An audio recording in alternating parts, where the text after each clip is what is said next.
আসসালামু আলাইকুম। আমি এখন বানাবো দারুণ মজার একটা আইসক্রিম। এটা হচ্ছে কাঁচা আমের ভ্যানিলা সুয়ারেল আইসক্রিম। তৈরি যেমন সোজা, খাইতে যে কি মজা একবার বানাইলেই বুঝবেন। একদম অন্য লেভেলের মজা, একবার খাওয়া শুরু করলে থামতে পারবেন না। তো আসেন দেখি শুরু করা যাক। আমি কিছু কাঁচা আম ছিলে ভিতরে আটিটা ফেলে ছোট টুকরা করে কেটে নিব। আমগুলা ছিলে কেটে আমি ভালো মতো ধুয়ে নিছি। এখন এগুলাকে আমি সিদ্ধ করে নিব। একটা পাতিলে দিয়ে আমি একটু পানি দিছি। পানিটা খুব বেশি দিই না, জাস্ট আমটা ডুবে থাকে এই অবস্থায় দিছি। কয়েক মিনিট জাল দিলে এটা সিদ্ধ হয়ে যাবে। 8-10 মিনিটের মধ্যে আমগুলা সুন্দরভাবে গলে গেছে, ভালো মতো সিদ্ধ হয়ে গেছে। এখন আমি এটাকে পানিগুলা ফেলে একটু ঠান্ডা করে ভালো মতো কচলা নিব, মানে আমের একটা কাঠ বানায় নিব আর কি। আমি এখানে 1 কাপ হুইপ ক্রিম নিছি। আমি বাংলাদেশি ট্রপিক্যাল হুইপ ক্রিমটা নিছি। এটা প্রায় ফ্রোজেন অবস্থায় ছিল।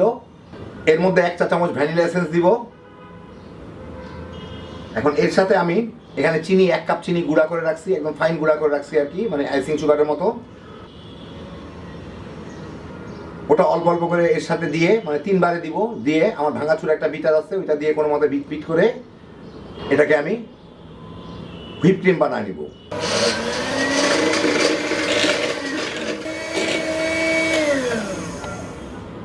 সাত 8 মিনিট বিট করলাম।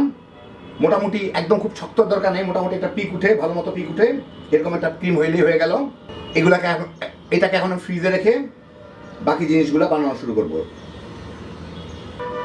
আর এতে আমার আরেকটু চিনি বেঁচে গেছে, 1.5 কাপ, মানে 3/4 কাপের মতো চিনি গেল। 1 কাপ হুইপ ক্রিম আর 3/4 কাপ চিনি গুঁড়া করা। আমগুলা কচলায় পাল্পটাকে নিয়ে নিলাম। এখানে আমি এর সাথে আমি চিনি মিশাবো। আমি এখানে আধা কাপের একটু বেশি চিনি দিচ্ছি। আপনারা যার যার পছন্দ মতো দিয়ে দিন, মিশায় দেখে নিন মিষ্টি হচ্ছে কিনা যথেষ্ট। এটাকে ভালো মতো মিশায় জাল দিয়ে আমি একটু কমায় নিব। আমার পাল্পটা ফুটে উঠছে, চিনিটাও গলে গেছে। এখন এটাকে আমি মিডিয়াম আর লোর মাঝামাঝি টেম্পারেচার রেখে কিছুক্ষণ জাল দিয়ে একটু কমায় নিব। আর অবশ্যই মাঝে মাঝে নেড়ে দিতে হবে যাতে তলায় লেগে না যায়। 3-4 মিনিট জাল দিলাম, বেশ একটু ঘন হয়ে আসছে। খুব বেশি ঘন করে লাভ নাই, তাহলে হবে না, একটু পাতলা পাতলাও থাকতে হবে। যাই হোক, এখন আমি এর মধ্যে খুব একটা সবুজ দেখাচ্ছে না, সবুজ দেখানোর জন্য একটু ফুড কালার দিয়ে দিই।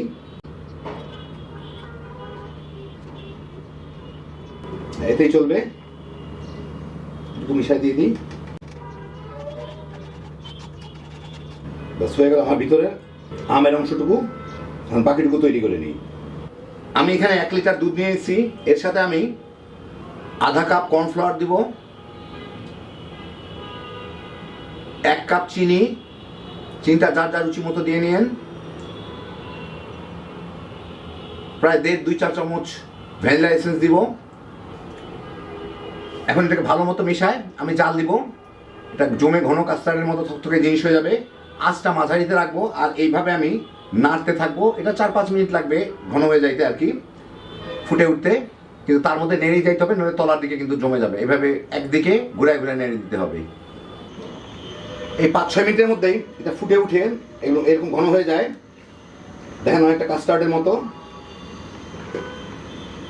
নিচ থেকে বাবল ওঠা শুরু হয়ে গেছে। এখন আর বেশিক্ষণ আমি জাল দিব না, আমি এটাকে চুলাটাকে বন্ধ করে দিই। এইটা একটু ঠান্ডা হয়ে নিই।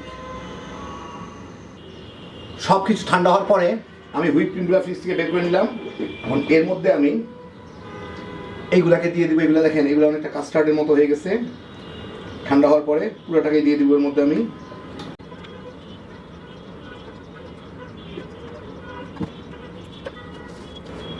এইটাকে একটু আমার বিট করে মিলাই নিতে হবে। খুব হাই স্পিডে করবো না, আমি খুব লো স্পিডে বিট করব। অল্প স্পিডে এটাকে বিট করে আমি মিলাই নিব আমি ভাঙাচোরা বিটারটা দিয়ে।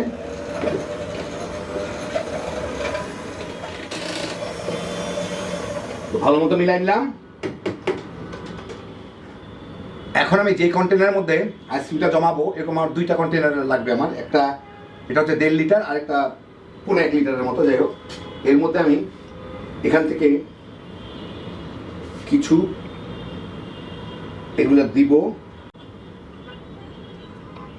সমান করে দিই। পুরাটা দিলাম না, কিন্তু 4 ভাগের 1 ভাগ দিলাম। এর উপরে আমের এগুলা কিছুটা দিয়ে দিব,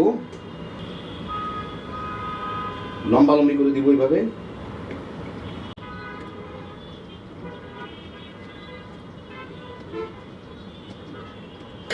এর উপর আবার এটা দিব। অর্ধেক পর্যন্ত প্রায় ভরলাম।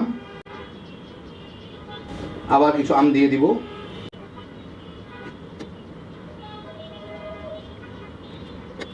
আবার কিছুটা দিয়ে দিব ক্রিম, মানে আইসক্রিমের এই জিনিসটা আর কি।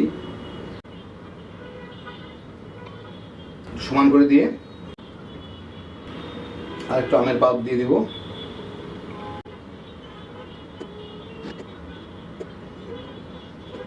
এখন বাকিটুকু ভরে দিব। আইসক্রিম জমার পরে কিন্তু একটু ফুলে, সেজন্য একদম ভরা ভরা না, একটু খালি রেখে দিব উপর থেকে, আধা ইঞ্চির মতো। এখন একটা চামচের গোড়ার দিকটা নিয়ে এগুলাকে একটু এইভাবে নেড়ে দিব, নিচ থেকে উপর দিকে এনে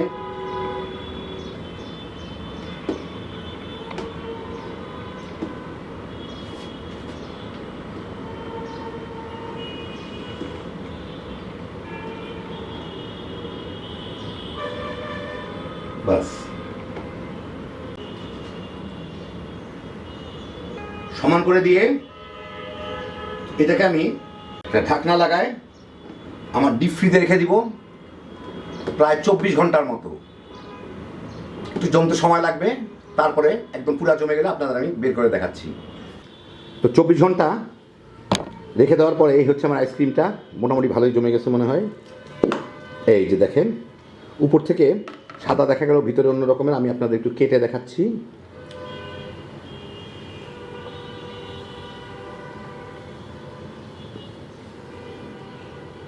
এই যে দেখেন ভিতরটা। তো এই দেখেন হলো আমার দারুণ মজার কাঁচা আমের ভ্যানিলা সুয়েল আইসক্রিম। কি যে মজা এটা খাইতে, একবার বানান তাইলেই বুঝতে পারবেন। এই গরমের মধ্যে বড়রা তো তামা তামা করে খাই ফেলাইবেনি, বাচ্চারাও কিন্তু কেড়ে কেড়ে খাবে। একদম অন্য রকমের হ্যাপি জোশের একটা আইটেম। একবার বানান তাইলেই বুঝবেন। আল্লাহ আপনাদের সবাইকে ভালো রাখুন, সুস্থ রাখুন, নিরাপদে রাখুন। ইনশাল্লাহ বেঁচে থাকলে আবার দেখা হবে। ফি আমানিল্লাহ।